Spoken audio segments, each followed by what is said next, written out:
going on, superhero fans? Welcome to Comic Hero Talk. I am Jacob Bartley, and this is my review for the new released Spectacular Spider-Man. Peter Parker's Spectacular Spider-Man. It was released last week from Marvel Comics, and I'm getting this review a little late. I'm going to have a few reviews from last week going up. Also, Darth Vader number 2, Darth Maul number 4, a couple other things going up in the next couple of days from last week, and then I'm going to put out some reviews from this week for Secret Empire, Captain Marvel, Wonder Woman, etc.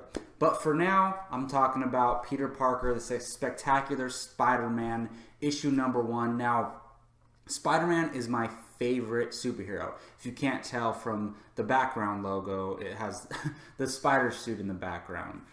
Peter Parker Spider-Man is my guy, and I have been looking for a gateway into reading some Spider-Man comics. See, I'm a relatively new reader, so I haven't been reading a lot of Spider-Man stuff. I tried a few things that I didn't love. I tried reading the Civil War 2 tie-in, didn't love it. I tried reading the Clone Conspiracy, didn't like it really at all. And now I'm on this new Spectacular Spider-Man. I'm like, all right, a new story that I can follow.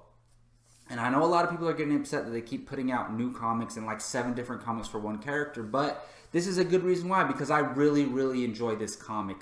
This is the Peter Parker storyline or Spider-Man storyline that I have been waiting for. Before I get any further, I will say that I'm going to talk some light spoilers, nothing too in-depth, but I might mention a few things here and there that might be considered a spoiler. I don't necessarily consider them spoilers, but you might, so you have been warned. Now, this story opens up right away with Johnny Storm, the Human Torch, and Peter Parker sitting on a skyscraper eating lunch together. Like, that is awesome, and I love their banter. And I know lately in the comics they've been having a relationship between those two because the Fantastic Four aren't together, so they've been having, you know, Johnny Storm hang out with Peter Parker a lot. And I really like that because in the comics, Peter Parker's like 25 or something like that. He's not a kid anymore, and Johnny Storm's around the same age. I don't know the exact ages, but they're in their mid to late 20s, I would assume.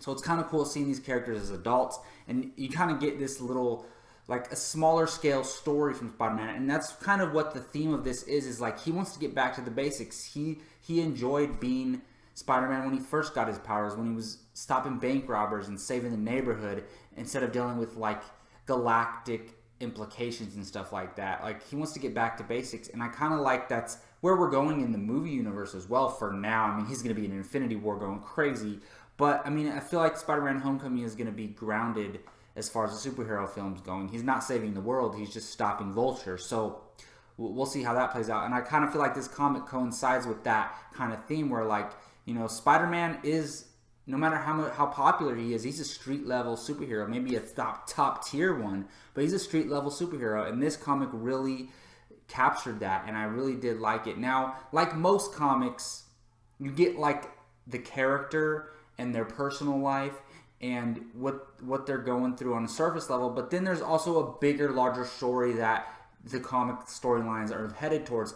I don't know if I'm a big fan of what this comic is setting up and what it's headed towards. Like, who knows? It might be something awesome, but for now, I'm not exactly in love with everything that this comic is trying to set up as far as a bigger, larger storyline. I kind of want them to keep it simple, but they can go to bigger ideas with keeping it simple at the same time. So if they can do that, I think this would be a really good story to continue reading. Now, I am going to pick up the next issue. That's a big thing for me with the number 1 because I can't read everything. I can't afford to read everything. So I got to pick and choose what I read, what I continue to read. And I usually, if I'm interested in something, I'll usually always buy the 1 because it could be a great story. And also, you never know if that number 1 is going to be worth something one day. So if I'm interested in something, I always buy the 1. But it's rare that I continue reading stuff. I'm definitely going to continue reading this Spectacular Spider-Man as a huge Spider-Man fan. So if you like Spider-Man, if you want a good jumping off point for Spider-Man in comics, I think this is a great start for you. Go pick it up at your local comic book store. Thank you all for watching this review. Let me know in the comment section what you thought of the issue, Spectacular Spider-Man number 1, what you think of my review, or if you just want to talk about the issue overall or the Spider-Man comics in general, hit me up in the comment section, hit that like button, and most important of all, subscribe to Comic Hero Talk. If you like all things superhero, comics, movies, TV shows, I talk about all of it.